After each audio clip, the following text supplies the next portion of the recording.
Hey, everybody. Welcome back to another episode of the Infield Report. My name is Isaac, alongside my older brother, Tyler.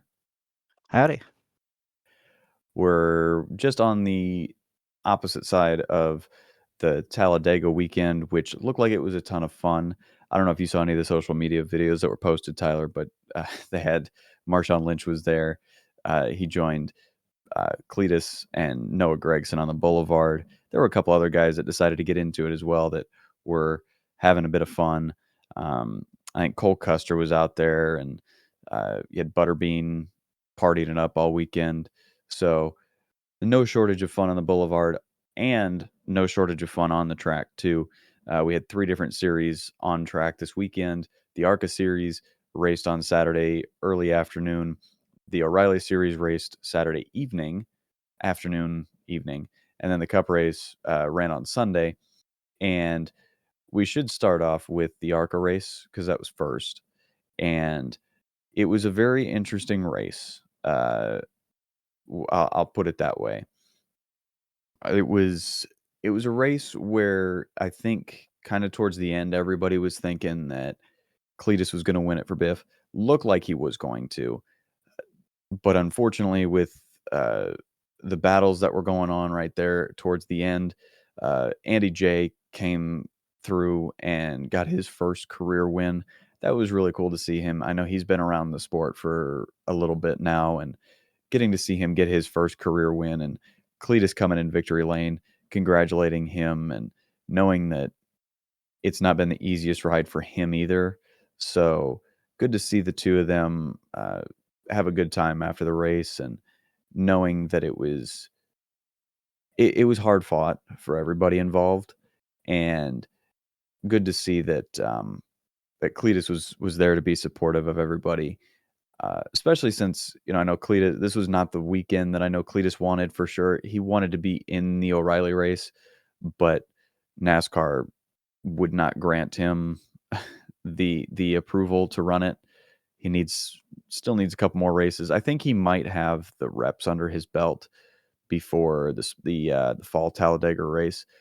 But based off of yesterday's performance, I know it was the ARCA series, but do you think that Cletus still needs to run more laps to be considered for? And again, I know ARCA cars are different from the O'Reilly cars, but do you think he still needs more reps before NASCAR grants him the approval to run on super speedways or anything above, I think, mile and a half? I would like NASCAR to put him in um at like Michigan or uh are they running at Chicagoland, the O'Reilly series? Anything that's similar to the cookie cutter tracks that are the mile and a half, 2 miles. It's a I good would probably put him question. on there before putting him on Talladega and Daytona, but that's just me. I think he's getting better, and watching a little bit of the highlights of the ARCA race. We know they're different beasts, but at the same time, I think he handled himself pretty well. But I think one or two more races, but like you said, by Talladega, I think he should be fine. Yeah, so I did look. The O'Reilly Series race does race at Chicagoland on the 4th of July. And you know how big Cletus is about, ripping around the track like a bald eagle. And so I think it would be perfect. I think to put him at Chicagoland, I mean, marketing wise, that just makes a ton of sense, especially with him running his own sponsor and things like that. Like, there could be so much uh, as far as creativity on that. You already know it's going to be a red, white, and blue car if he is granted the approval to run at Chicagoland, which I would imagine so. So I mean, there's that we can look hopefully look forward to if they grant him that. But yeah, you're right. I think he did prove himself. He led his first ARCA laps, which was really cool, and dang near won the race. So got to give him credit where credit's due. Like I said, ran a really good race, clean race. Squirrel McNutt unfortunately didn't run the cleanest of races, but still ended up finishing the race.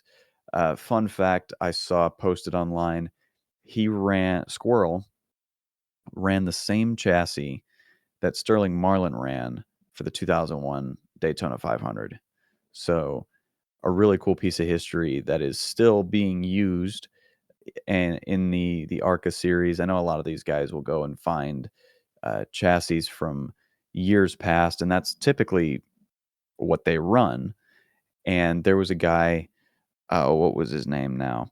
Uh, I'm blanking on his name, but he drove the number 69 in the ARCA series, and he was able to. He was needed a chassis for the weekend, and found a chassis from a 2013, I think, Watkins Glen race. So it was a road course chassis that he was able to repurpose, somehow get race ready for a super speedway race. And then on, during practice, he blew the engine. He only brought the one engine, so he had to go and buy an engine from off of some other team. Don't know how he did that. He said he ended the weekend 50 or 60 grand in debt, but he finished the race. Like I said, finished 11th. So great weekend. Great stories throughout the ARCA series. Just that's, I think, part of you do it for the love of it, not necessarily for the money, because it's expensive. So these guys really truly do care about what they do, and it's really cool to see those small stories that don't always get talked about. But it was really cool to see that, see everybody have a good time at Talladega again. It's its own deal. I've never been, you've never been, but like it's one of those places I feel like you have to go at least one time in your life to say you've been.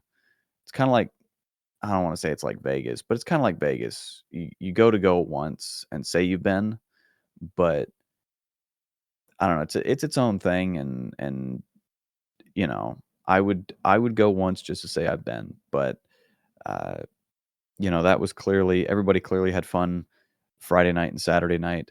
The O'Reilly series had some fun as well. There was a lot of good racing throughout that O'Reilly race for sure. They had everybody weaving, and Jesse Love in particular weaving. Uh, there was there was a point there where he was switching lanes. It seemed like every 10 seconds or so. It seemed like, but he did what he did and somehow was able to come away with a good finish. But uh, man, it was rough watching that at times because you wondered how some of these guys were going to survive. Um, and survival definitely started on that first lap. What do you think about that contact with Sawalich and Starpoli on lap one? Well, it, I was kind of watching some highlights, doing something over here. I look over and everyone's spinning, and I'm like, oh no, it's Kansas from last week all over again. They can't even get down the backstretch. But I think it was just a racing deal. I didn't see anything nefarious. Everyone's real squirrely, not at race speed. But Starpley hit Star, so it became Star versus Star, and they both, you know, pretty much out of the race from there. Yeah, it was a rough start to the race for sure. And like you said, I was kind of getting worried too. I was like, uh oh, we're one lap into this thing and we're already crashing people. So not looking good. But thankfully, we did have it cooled down quite a bit. Carson Quapple ended up winning stage one. It was his third stage win, which I didn't realize he's won. This was only his third. I thought he would have won a couple more, but I guess he hasn't run quite as long as I thought. So this being his third career stage win, good for him. I mean, running it with Junior Motorsports cars, always have a ton of speed. He's a really talented up and coming driver for sure, and so I think he's going to be one to continue to keep an eye on. Uh, but I would say just make sure that he's a guy you've got on your radar. I don't think he's running full time, but he's a guy that you uh, definitely want to make sure that he's on your radar. Um, but yeah, it was a great day for them. And Junior Motorsports kind of had they had an up and down day as a team, but the Allgaier won stage two. I think stage one might have been the first stage of the year he didn't earn any stage points, which is kind of a wild statistic. That might explain why he's so far up in the points right now, which we'll hop on into a little bit later. But um, he ended up winning stage two, and from the beginning of stage three, everything kind of the intensity kind of went up a little bit. They had to make green flag stops, so that kind of threw a wrench into things for a lot of people. Jesse Love and William Sawalich were two drivers in particular that came flying in hot. And Sawalich, I was afraid he was going to barrel through some guys. He was able to just make himself as narrow as possible and fit through the gap, and somehow made it. But he cut it really close. Uh, but no contact, I don't think, with anybody. Just an unfortunate speeding penalty. But there was some chaos on pit road a little bit. Quite a few penalties. We actually had a penalty later in the race as well, where um, NASCAR had talked about it early in the weekend. It's the whole blend rule where you can't blend to impede. You have to use your best judgment, of course, but with Talladega being as big as it is, the speeds as high as they were saying something like it's like 30 miles an hour difference when you're coming up to speed on the backstretch from pit road versus running on the main track, running one and two. So um what did in those circumstances, I know everybody kind of goes to Kevin LePage in the Bush series at the time, but with the terrible blending. But did you see that? Well, let me rephrase that. Is that something you would do? What Allgaier and Quapple did late in the race, is that something you would do in iRacing? Is that something you would even do in real life, or would you obey the blend rule and stay out of everybody's way, even if you were, because you're not obviously not the most, not to throw you under the bus, but like not the most talented driver out there. Because I mean, if you were, you would have a job with that. But like, if you were a top tier driver and knew you had the speed and knew you had the car and you were being competitive about it, would you have done what Quapple and Allgaier did and blend the way they did, or would you have, merged properly? Number one, take a breath. That was long winded, but two, let me separate a nuance here. On iRacing, you see it all the time, unfortunately, what they did. But if I was racing for money, like like real money, real opportunities, I would not.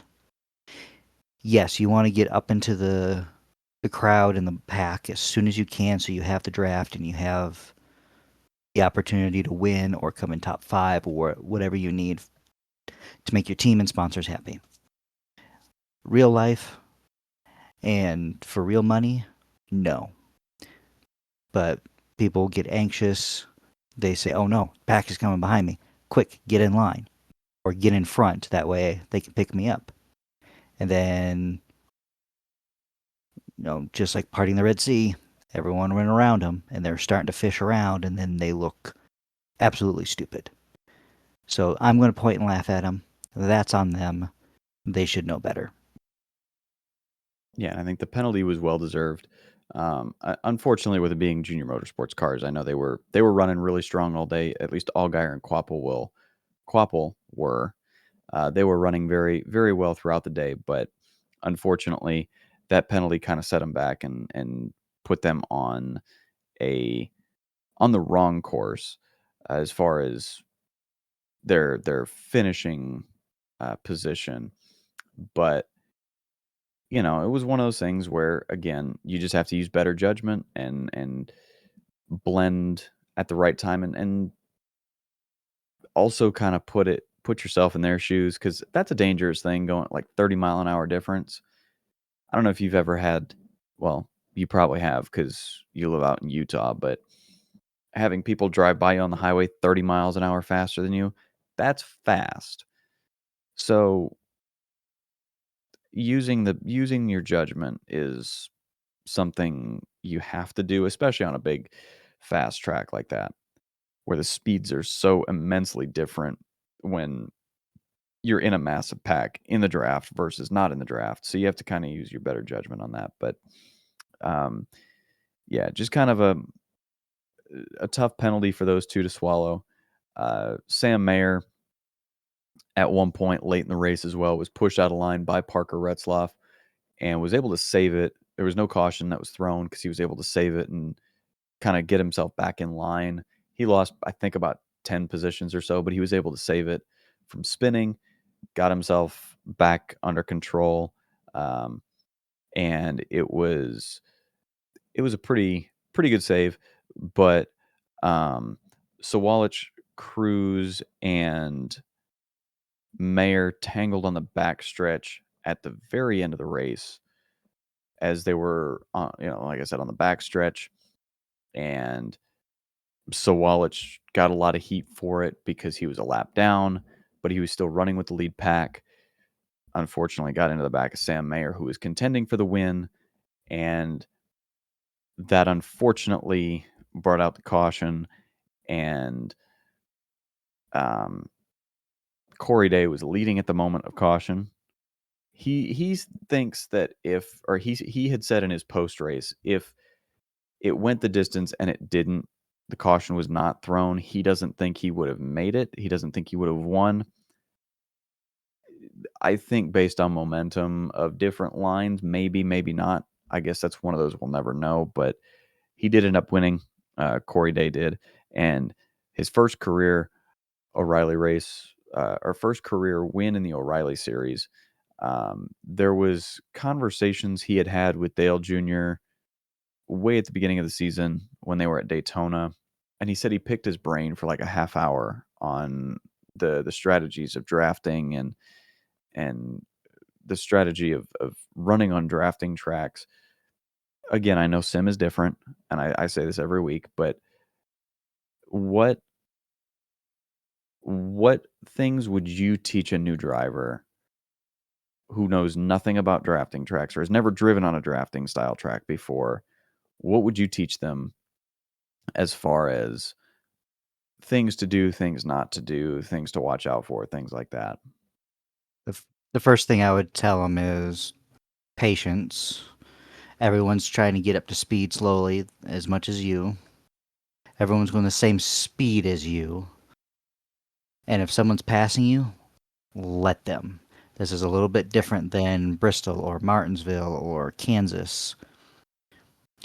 You don't have the big swing momentum like you think you do. Yes, people are going to pass you 5 to 6 miles an hour faster, but they're going to slow down as soon as you try to, either get in front of them, and you're going to slow down really quick if you're unknown. No one's going to go with you. You're unknown, no one trusts you. So I would gain your trust until the very end, and then you can maybe make your move. You need to prove yourself first. At the end of the day, in order to finish first you must finish. One of iRacing's biggest and most, besides rejoin safely, in order to finish first you must finish. Learn how to get through the race first, and then set yourself up to come back next time, and you'll have more people to trust. Don't screw it up, because if you're the screw up, no one will ever touch you again. Not in a good way. Nobody's going to work with you. And I think he definitely took some of those things to heart. I think he took patience because he wasn't necessarily running up towards the front all day. He led the last lap. So it wasn't like he was, like I said, up at the front all day or anything. Uh, but he was patient. He was just running his own race and doing his thing. And I'm actually pulling up now. It's a very helpful tool that I found thanks to Matt Weaver from Racing America. But it was actually made. It's an app made by. Let me get his name right. Braden Williams. It's called Galaxy with an IE. Galaxy.app. It is a fantastic tool. Not a sponsor, but it's a fantastic tool. It's got a lot of data that is used. Literally any data you can probably think of, any data points you can probably think of, it's got lap times. It's got average finish, average running position. It's got best lap times. It's got pit crew members, road crew members. It dives into a lot of number detail. It goes as far as projecting where they're going to finish at the end of the race. It does live points updates where they run. It's a fantastic tool. So I just wanted to shout that tool out because I had just found it during the Cup race today, and I think as long as it's a thing, I'm going to continue to use it and continue to shout it out because it's incredible. So again, thank you to Braden for this. It's fantastic. Uh, but Corey Day, as far as him not running towards the front all day, I lied. He had the third best average running position throughout the entire race. Uh, he was averaging running in 8.3. The only two drivers that were ahead of him were Jesse Love, who finished in seventh. Jesse Love averaged running in about 5.9, and Sheldon Creed, the Dash for Cash winner, he finished third, and average running position was 5.8. So patience for those guys definitely paid off. Um, Again, all of those three guys in the top 10, but especially Corey Day getting his first win, and maybe got a little bit of a boost from Jason Kelsey as his gas man or his backup gas man. Don't know what he put in that can, but it helped him get the win. So the list of pit crew members that have won a Super Bowl and a NASCAR National Series race got a little bit longer, but not by much. But again, it was a good race. Good getting to see a young kid like Corey Day get a win, and also it kind of makes the value of my tires, or both of our tires, go up just a little bit. So kind of looks good on the wallet a little bit too. But it's also fun to see a kid that has worked his way up and is working as hard as he is, um, get himself a win. So it's very much uh, a pleasure to watch these guys work their way up through the series, and that's what I think makes this fun. And I know you had mentioned it last week about the fact that the Truck Series and the O'Reilly Series, B tier series, whatever you want to call it, you necessarily aren't a fan that it's a ladder series, or it's a part of the stepping stones, and I understand that, but I think the way that the times are now, where you have to find talent somewhere. I mean, you can go out to a local short track and find them. You can go find them, you know, running in the Cars Tour or something like that. But they always have to come from somewhere, and they have to develop somewhere. So it's kind of a tough balance. But at the end of the day, there's a little bit more. Uh, these guys get a little bit more exposure to a national audience, um, relatively sooner, so they become bigger names earlier in their careers. They have a chance to build the fandom and stuff. So it's really cool to get to see these guys work their way up. And one of the guys that we've watched for a while He's been a bit of a controversial individual at times throughout the garage and on the track. Um, he ended up coming home with his very first Cup Series win today at Talladega. Not a driver I had in my fantasy lineup. I don't think you had him either. I don't know that anybody in our league had him, in our little family league had him.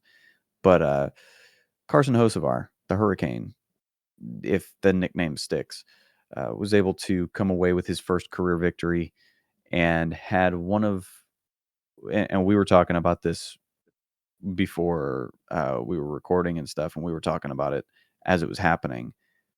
The celebration was an all timer. I'm not going to compare him to Dale Sr. hanging out the window trying to clean his own windshield or anything because it's not the same. One is mid race, the other is post race in celebration. So I don't know. What did you think about? I'll let you. First of all, let me slow down just a touch here. One, what did you think about the race? And two, what did you think about that the celebration from Hocevar? Well, they did swap the stages around to where the ending wasn't as long. The stage 3 wasn't as long, so there wasn't any uh, fuel saving, so people can push them. I think at one point they were doing above 200 miles an hour. Most of the pack was, so it Yeah. felt longer. I was okay with it. I hope that's not on super speedways. Okay, fine. Hopefully, it doesn't become a thing everywhere. Hopefully, this is maybe a stepping stone of maybe stage racing can go away, or at least throwing the caution for it. We don't need a re-rack, No. but the racing was good. It it was. I'm not gonna say great, but I'm not gonna say it was bad either. It was a little bit more entertaining than most. Um, Looking here, I do have him in my fantasy lineup, not in the garage. Well, there you go. You can actually brag about that because I will say 100% I did not have him. I don't even think he was even a consideration in my mind for a super speedway race. And I don't know why. I mean, he's always been decent, and I think maybe it was just because it was one of the, like, super speedways, like you had mentioned in the last episode, was like they're kind of a throwaway week because anybody can win. We did see some drivers up at the front early that we didn't expect. Saw Chad Fincham lead. I think it was a total of 8 laps. He was, where did I see that statistic? He is the 460, 476th Cup Series driver to lead a lap in the Cup Series. And with the 8 laps he led today, he ranks 352nd all time in laps led leaders. So that's a lot more than a lot of guys can say. But we also saw um, Cody Ware up towards the front early. We saw a couple of the front row guys up at the front early, which typically I mean, they do have speed at the super speedways, don't get me wrong.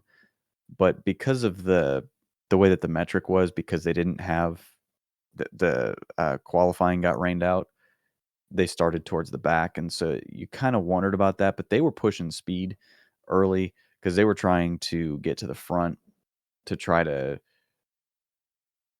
jump the pack a little bit, push pace a little bit, get everybody to run their game, and it definitely seemed to work. I mean, uh, everybody was being a little bit more ambitious in their speed early, and I think in some ways it did help them eliminate some of the fuel saving.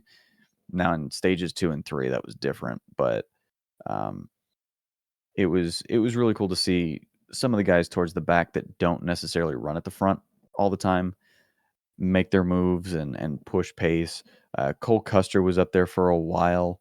Um, I mean, Joey Gase was up towards the front at one point, I believe. So like there was a couple guys that aren't typically at the front, up at the front legitimately. And Cody Ware, like I said, was up there. And so it was very interesting to see. And I had put it out there. I said, my brain hurts that early in the race when those guys are at the front, because typically that's a middle of the stage or middle of stage 3 because of the pit cycles deal. But I mean, they made it interesting early. But then I'll throw it back to you again. Just back to the celebration. I mean, what were your thoughts on that? It was interesting. It was memorable for sure. It's going to be memorable for a while. Um, Knowing what Steve O'Donnell said in the press conference, it sounds like it's going to be okay. But I was thinking, that is somewhat of a safety issue. Yeah, he bumped the wall a little too hard. It is a safety concern. I think when Joey Logano started doing his celebration, I think they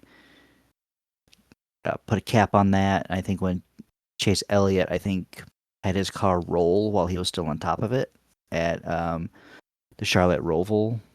Was it 23? 22, 23? 23, I Uh, think. yeah. I think they put a cap on that as well. So I don't know if it's okay going forward or if, Mike Joy says it's probably another Hail Melon thing where it's great right now. Next week, it's not allowed. Yeah. I think O'Donnell had made a comment and said that he was okay with it.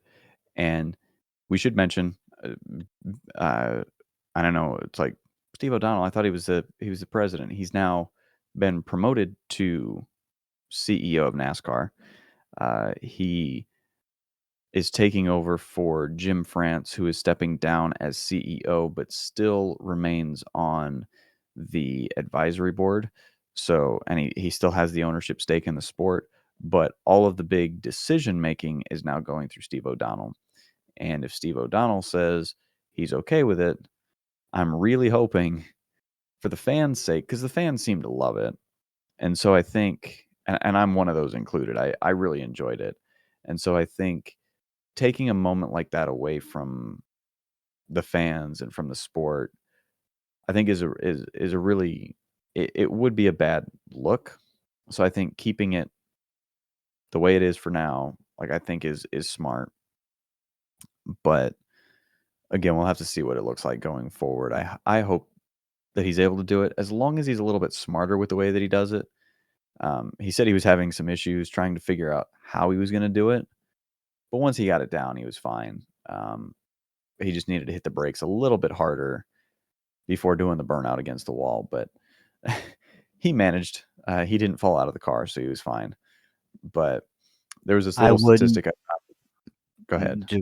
Sorry, just to put in one little tidbit here. If it is banned or not allowed, we do have to put it into terms of it's a safety issue, not a, I'm taking away the fun. It's, Yeah, of course. but I know each driver needs their own style of celebration.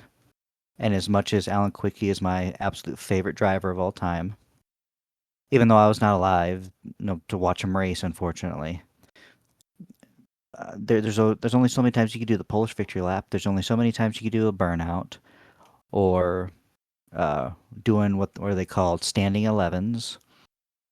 Yeah, There's not everyone can do a backflip. I mean, I'm in that boat. I can't do that. and you have to have for your own celebration. And if they say, "Hey, Carson, pick something else," because here's why we're getting rid of it or taking it away, it, we have to take it with a grain of salt, saying it's a safety issue at the end of the day if it's taken away. Yeah, I'm glad he was able to do the celebration that he wanted to. Um, and then, like I said, the little statistic I found, and I hadn't told you about this for a reason. Um, from Joseph Srigley. He is currently a free agent in the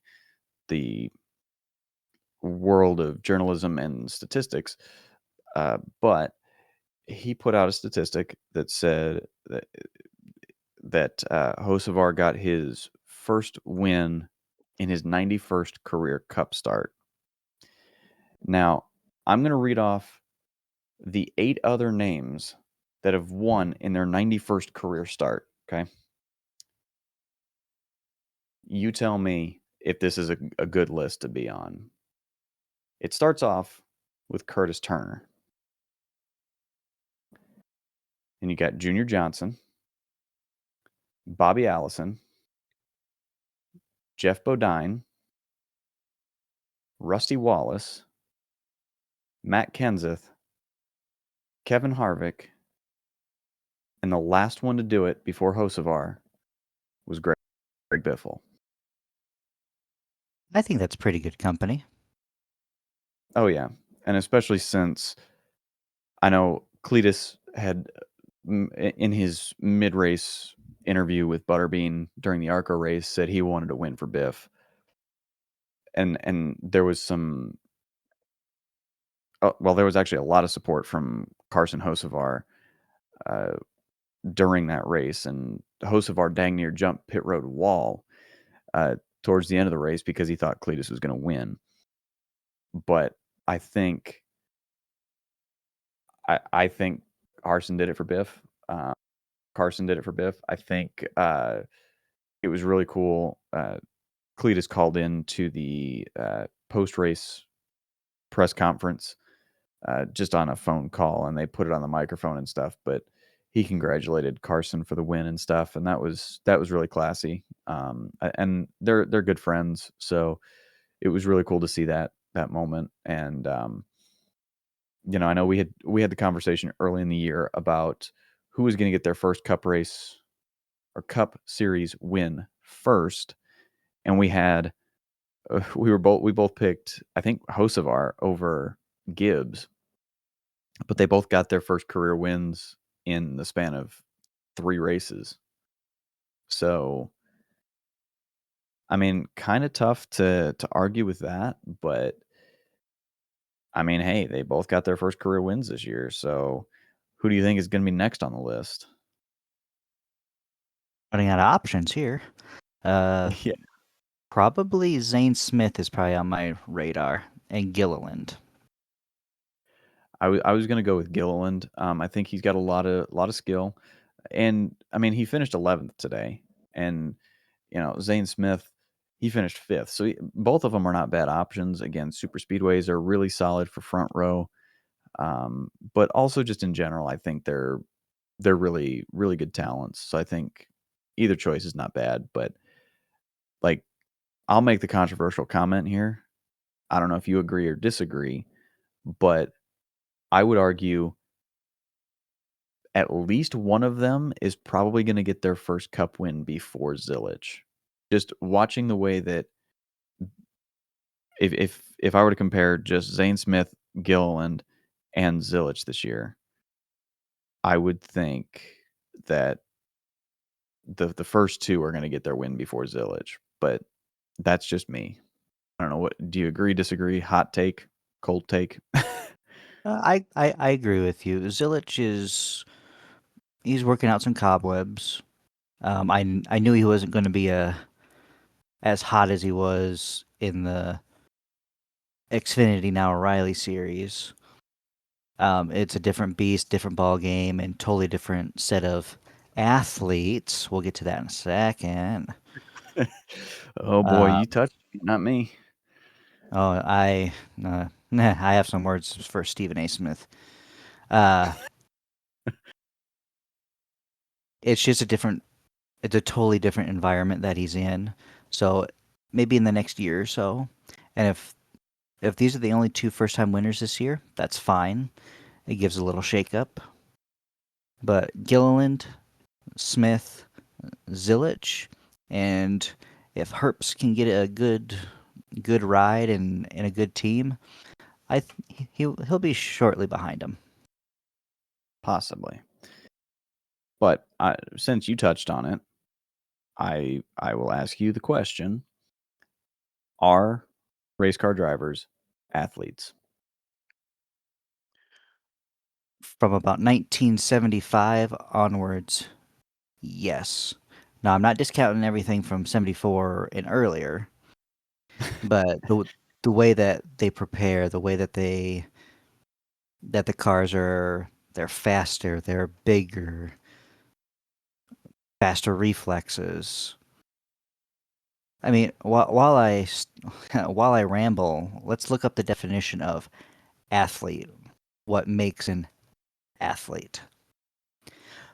But here's my definition of athlete is pushing boundaries in your skill set and taking it, you can compare yourself to others in the world.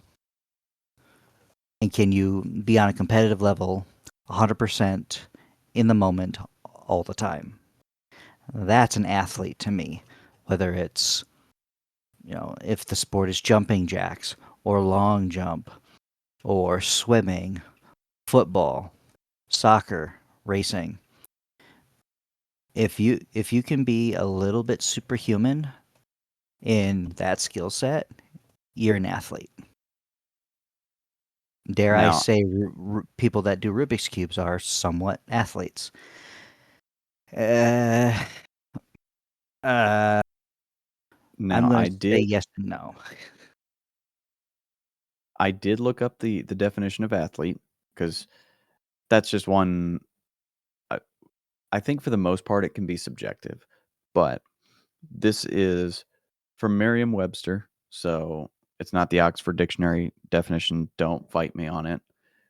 I glanced at a couple of them; they all look very similar. Definition of an athlete is a person who is trained or skilled in exercises, sports, or games requiring physical strength, agility, or stamina.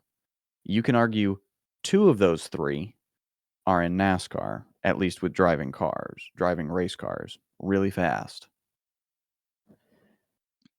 That's an opinion, but I think that you can argue that there's a lot of fact to that too. And uh, I had we had talked briefly off camera about this, but I had seen several of the drivers doing um, their press gaggle on Saturday, and they were asked the question and their thoughts on Stephen A's comments.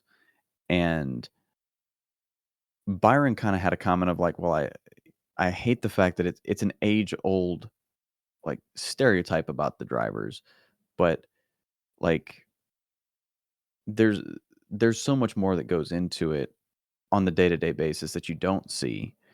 And a lot of drivers alluded to that where there's a lot more, like I think Denny made a comment, you're going through data, you're doing this, that, and the other. There's more than just getting in a car and going left. Like it's super hot in there. You're you're working up a sweat, you're fighting the machine. If you lose power steering, good luck. You're in for a real treat on that one because then you're truly going to see how athletic they are.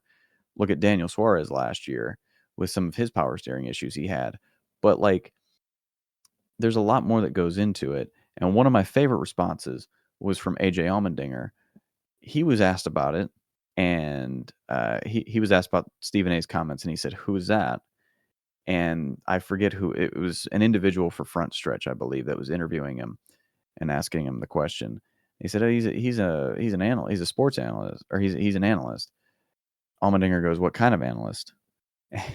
And the individual, the journalist says, "I think he's an all sports analyst, or he's classified as an all around sports analyst."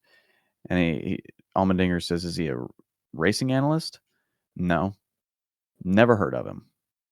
So I think Allmendinger's at the point in his career he can say whatever because he's Allmendinger. He's been around for forever and a day now, but he has a point. Like Stephen A. Smith has never done this. I believe he may have done a ride along once, but he's done a ride along. Like have him get in the car and drive it.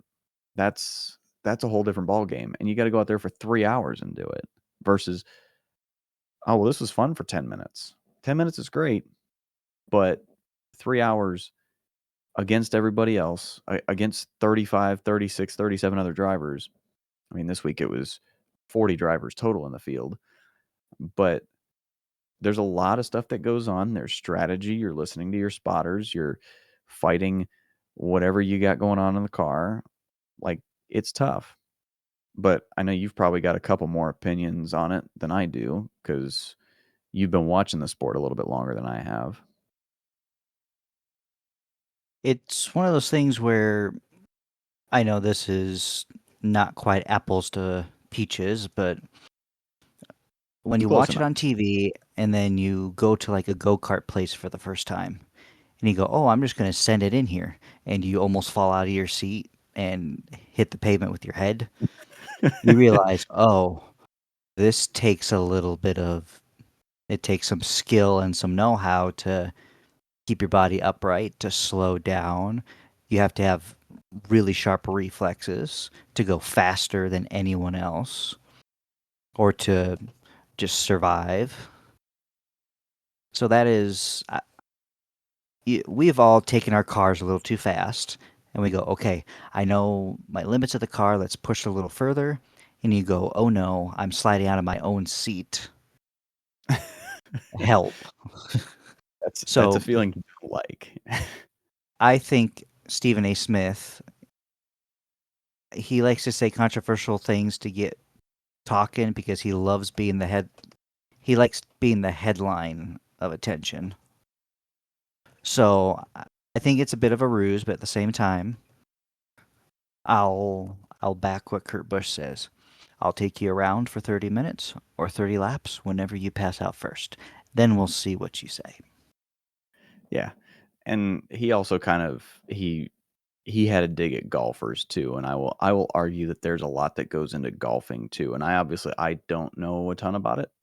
I just see bits here and there, but I know that there's a lot of work that goes into that too because there's a lot of precision that goes into that, and it takes skill. You have to practice, and there's fine tuning of your mechanics, and you have to you got to know your different clubs and how they you know how they work and your strength with it and this that and the other. There's a lot with golf too. So um, I think I think he might some of it might be just engagement bait, but also some of it is like genuine. I don't know about it, but at the same time, I think we should kind of also spin this too of like showing that the drivers are athletes, showing them all, like showing what the sport is, and showing like it was great that, and I think it was happenstance that Jason Kelsey was at the O'Reilly race this weekend. Is pit crew guys are literally athletes. Like you have a lot of former college athletes that come in, and that's the way that they're able to make a living, and that their skill set transfers really well. So there's some of this that again I think is partial engagement bait, but also partial like genuine. I don't know, but it was interesting to hear those takes come through this week, especially since that was something that was kind of out of left field. I was not necessarily anticipating it, but hey, you never know. Some things on the internet are the way that they are, and they just they come out of nowhere. But uh, it is what it is. Uh, I am going to switch over real quick here to and backtrack just a touch to the O'Reilly Series race and just kind of go over that point situation real quick. We have Allgaier, like I said, miles above the field in first, mainly having to do with the fact that he's been getting stage points in almost every stage of, I think it was every stage, but stage one of the race this weekend. So that adds up rather quickly. He is 105 points ahead of Sheldon Creed, who's in second. Again, Sheldon Creed, fantastic finish for him this weekend. Jesse Love still in third at 403 points. Corey Day in fourth with 399 points. And Brandon Jones still in fifth as well with 353 points. The Cup Series, we'll switch on over to that real quick as well, just to kind of get a little keep in rolling with the points situations. Reddick, even though he had a kind of an unfortunate day, still leads by 110 points over Denny Hamlin. Ryan Blaney's in third. He's 30 points back of Denny. Chase Elliott is 4 points behind in fourth, of 4 points behind Blaney. And then Ty Gibbs is 18 points behind Chase Elliott in fifth place. Again, some of these guys didn't necessarily, Blaney in particular, didn't have a ton of great things happen to him this weekend. But I know you had mentioned tongue in cheek that he didn't really run enough to have his pit crew screw up this week. So that was always a positive. Not having to worry about pit road issues is always a plus, especially at Talladega. But you kind of take that with the loss that you got wrecked out pretty early. I guess we didn't even mention that either. We didn't mention the big one from the Cup race. That was the big one. Bubba was out leading out front, and there was a bad push from behind him, and I think it was Chastain that was immediately behind him, and then there was somebody else and Logano. I think that there was a bunch. That middle line was just pushing really hard, and a couple laps prior to that, Bubba was loose on the track and just couldn't hold the car together. Ended up going up the track, and actually the back end got off the ground a little bit. You had pointed out, and I didn't see it until I think it was like a secondary replay where I saw the back end of the car come up. But the was it the A-frame flap that they had debuted last year, did its job and held the car down. So really cool to see that work. And that was kind of a tough way for a lot of those guys' days to end. But going through the ups and downs and stuff, uh, we we can go over to my favorite segment of this show, or of this entire thing, and I'll let you go ahead and take it away. Well, we all know the winner gets the glory at the end of the day, but not every story ends in victory lane. Some performances deserve to be hung on the fridge, others you'd rather kick to the curb. Welcome to Fridge or Trash. So we'll start with the O'Reilly series. I know we talk about the ARCA series every now and then, but there's not enough races to talk about per se, and drivers are in and out all the time, so it's kind of hard to metric that. So we'll go to the O'Reilly series. Let's do the trash driver. Ooh, we're starting negative this week. I like it. A little bit different. I do like that. I think kind of tough. I would put Raja in there. I know he was only a lap down, and he was running pretty well throughout the day. Just unfortunately, late issues again. I don't know exactly what it was. Couldn't find his way back to the front. Just a lap down, and not really the finish that I know that he wanted. Keeping it negative with you, what driver would you throw their performance away? I would probably go with Allgaier. Yeah, he was up in the front here and there. And then that last pit stop, he was going to have maybe a top 12, top 15 finish. But with that mental slip, yeah, I would throw this week away, to be honest with you. Yeah, kind of tough. Who would you put up on the fridge? I'm going to go with Clements. That's He a also solid has the choice. Yeah, I can't remember he finished what, third, fourth? Fifth. He finished fifth, and he also has the fastest lap. That's So a good yeah, good bonus to have. Oh yeah, especially a fastest lap where everyone is within a mile and a half per hour. That's impressive. Oh yeah, Impressive to the especially fact for a that smaller team. yes, anyone can have the fastest lap at Talladega, Daytona, and whatnot, but to have that little asterisk to your name, especially with the season you're having so far, it's a great little stepping stone to get you hyped up to do better at the next super speedway and at the next track. Oh, for sure. Um, I would.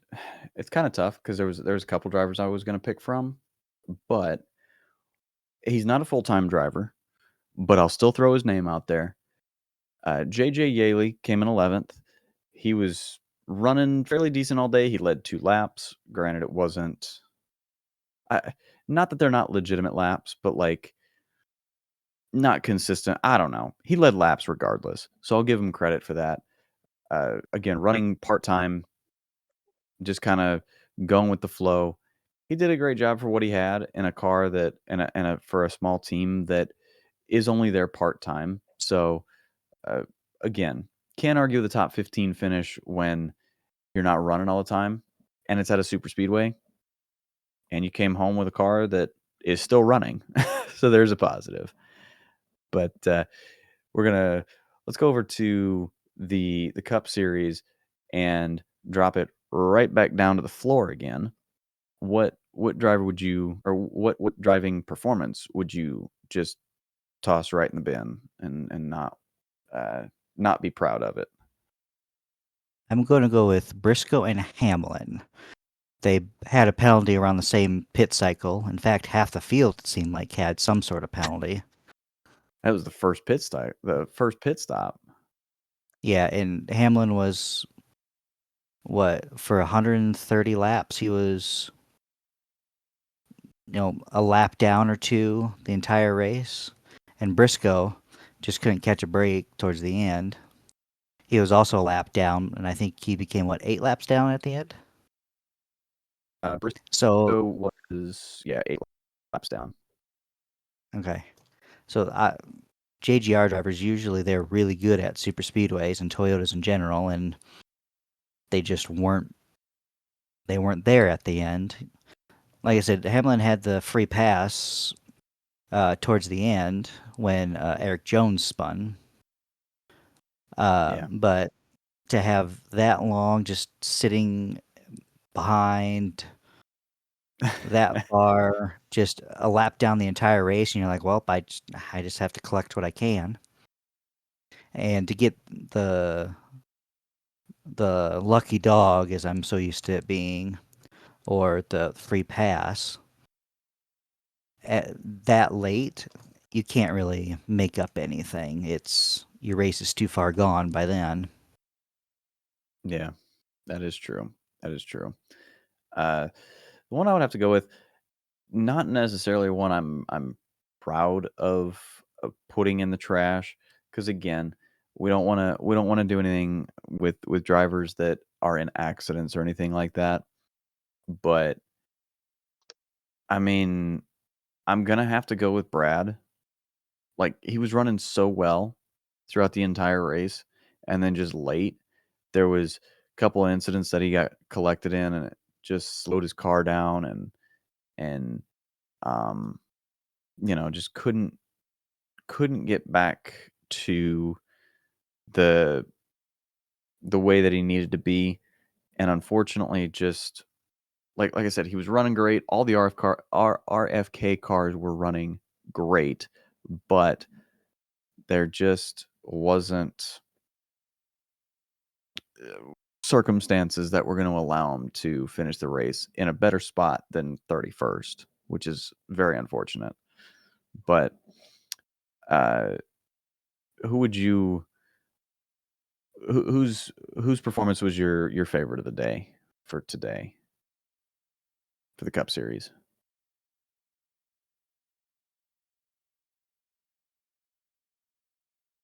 I think you're muted again. So sorry about that. One of my drivers didn't finish so well, but his performance all day was very, very solid. Name was Cody Ware. He was up front, almost top 10 the entire day. Great performance. Saw him on TV almost the entire time, and then he finished 20th. But I would still hang his performance on the fridge for being up front consistently and running Oh yeah. with top pack. And my other pick is Suarez to get into a little bit of a wreck, to work on the car, to keep pushing, finishes on the lead lap, and what was it, 11th? 12th? He was 12th. 12th. That is a very, very good, solid run. And normally he isn't top 10, top 15 a lot of the time either. So that's also a noteworthy performance. Oh yeah. I was gonna say you stole my pick in Suarez, but I'll throw a quick number at you. Cody Ware's average running position today was 13.5. Nice. That was sixth best of any driver all day. So, uh, a very, very solid run for him. Like I said, I was going to pick Suarez for my fridge driver. However, I will throw two names out there for you, and um, I will go with Kyle Busch. I know we dogged on him last week and the week before, but I'll say he did a fantastic job, and Noah Gragson as well did a great job as well. They both had a top 10 finish, ran very well throughout the course of the race, and just had an overall solid run. I know Gregson was kind of in the back early, or early in stage 3, but was able to find his way to the front. So um, it was pretty good to see that and see those guys improve. So it was pretty good to see those guys rebound, especially after, like I said, with Kyle, we kind of dogged on him all week last week. But other than that, it was a pretty good week of racing. Like I said, uh, Talladega was always a fun one. The only thing is the fuel saving, but again, we kind of work with that, and I think the way that the stage is flipped, the stage length flip helped things a little bit. But um, yeah, like I said, great entertainment for sure. Uh, if Cletus and Butterbean interview in the ARCA race wasn't enough for you, but we've got some more racing this week. All three. I misspoke last week. The Truck Series is off, or was off this weekend. They will be back next week for Texas. We'll have all three series there. It'll be a great time. Hopefully, Texas produces some good racing because it's the mile and a half intermediate with this next gen car. Trucks always seem to do pretty well. O'Reilly, they've had great races all year, so I'm hoping that stays that way. But again, thank y'all for tuning in, listening, watching, sharing, all that good stuff. Um, I know I didn't have much media behind me this week, but this picture in particular is mine. If you like that, as well as some of the other stuff you've seen over the course of time, feel free to visit the website, which is going to be linked below, or follow the socials over that way. And we will see you guys in next week's episode, or for next week's episode after the Texas races. But be safe, everybody, and we'll see y'all later.